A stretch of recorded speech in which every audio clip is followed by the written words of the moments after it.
Mr. President, sir, Your Excellency, distinguished senators, my name is Madam Ali Wakili, MNI, representing Bauchi South, Bauchi State.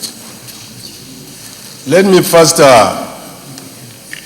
commend Senator Sekiwo, even though he has thrown a great challenge to those of us from the Northeast by our procrastination, by not raising this motion earlier on. Even though all of us, most especially from the APC, have met and agreed that we are going to bring about a Marshall Plan to address the issue of this insurgency, most especially in the Northeast. The Boko Haram issue is very tragic to our country and a scourge unto our people. The level of destruction, both human and material, is unquantifiable. Secondly, let me commend the President of the Federation, President Muhammadu Buhari, for the political will he has shown, unlike the previous president, by ensuring that he has convened the Chad Commission, he has traveled to the United States, he has gone to the United Kingdom, and he intends to go to Cameroon in order to address this issue.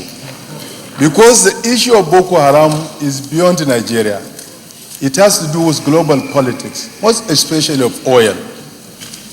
The Benue Trough from Bauchi State to the Chad Basin has great hydrocarbon oil and oil gas that are there. The neighboring countries of Nigeria, Cameroon, Chad, Niger, have taken the initiative by establishing refineries, and they are exploiting those oil. And today there's a technology that you can siphon those resources from your neighbors, first. Secondly, the issue of Boko Haram has to do with the issue of unemployment. Issue of unemployment. Youths that are there, roaming about, ready-made army, that they don't have employment, they are not empowered, and they are not doing anything. To cut the story short, sir, I will want to align with what Senator Kabir Gaya suggested, sir.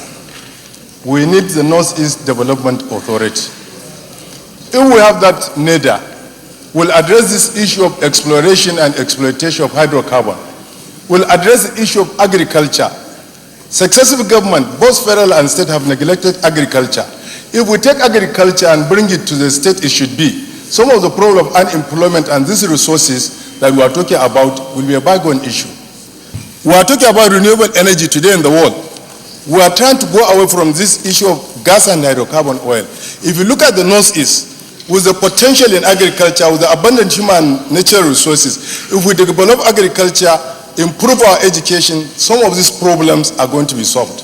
I disagree with Senator Ben Bruce.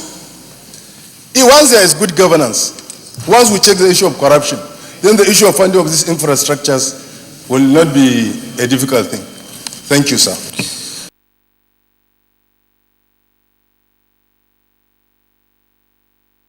Madam Ali Wakili, MNI, a retired comptroller. I had earlier on wanted to restrain myself from speaking on this issue of waiver. Waivers, as we know generally, are not bad ideas. They are weapons used by nations to create wealth, to generate wealth, to bring about employment, to have industries, to industrialize. But in our own case, we have turned it into a different thing.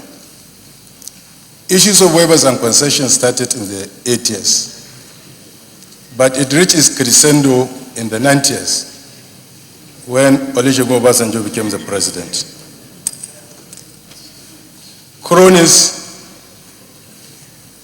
allies, and other things were given these waivers. Party supporters, campaign sponsors. Rather than using it as a weapon to ensure that our industries are on their own feet. It was used to kill them. Finished goods, finished products like pastas, noodles, flowers were imported to this country. And these people were given consent. Coming to President Yaradua, he promised to stop these waivers. Even he set up a committee under Dr. Usman. But later on himself, before he passed on, may his soul rest in peace, he toed the line by started giving waivers. His successor gave waivers. My contention here is this. Concessions and waivers in themselves are not bad, but the way we give them out in Nigeria and manage them, that is bad. If you look at it, we have the Custom and Excise Management Act. We have the Tariff Consolidation Act. And we have the Export Promotion Council Act. If we follow those rules and regulations in issuing these waivers and concessions, we are going to have no problem. But you discover that in the Federal Ministry of Finance, in the Budget Office, in the Fiscal Department, you have offices and officers that their job is to ensure that waivers are given without restraint. And you as a public servant, either in the Nigerian Customs Service or anywhere or standard organization, you don't have the audacity to prevent or stop that one. They will tell you that you are a policy implementer. Senator Hope has raised an issue that sometimes after these waivers have expired, there is connivance with officials. I tend to disagree because I was privileged to be the custom area controller in Tinkan Island. There was a religious organization that was giving a waiver to the tune of 19.something billion to import even building materials. When they bring some of those issues that are not within the approved something, by the time you raise an alarm, you know what they call the Nigerian factor. If we have to address this issue of waivers, we have to be fair and sincere. Let us not be dancing around. The whole problem is that of our elites and the political leadership and their foreign collaborators. Senator Sabo has said it. Twice stallion were deported, the Vaswani brothers. After 3 months, you see them coming into Nigeria, and the way they will talk and act, they will think that they are the presidents of this country.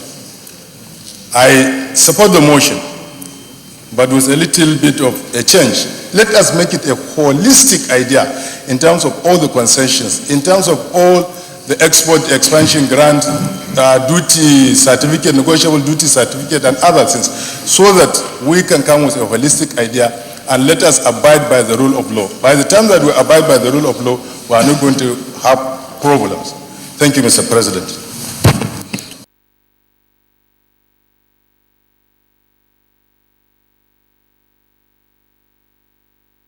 As said by the Senate President, my name is Malam Ali Wakili, MNI. While thanking the Deputy Whip for his timely motion, I want to caution us on certain issues. Primarily, the purpose of every government is the protection of welfare and security of its people.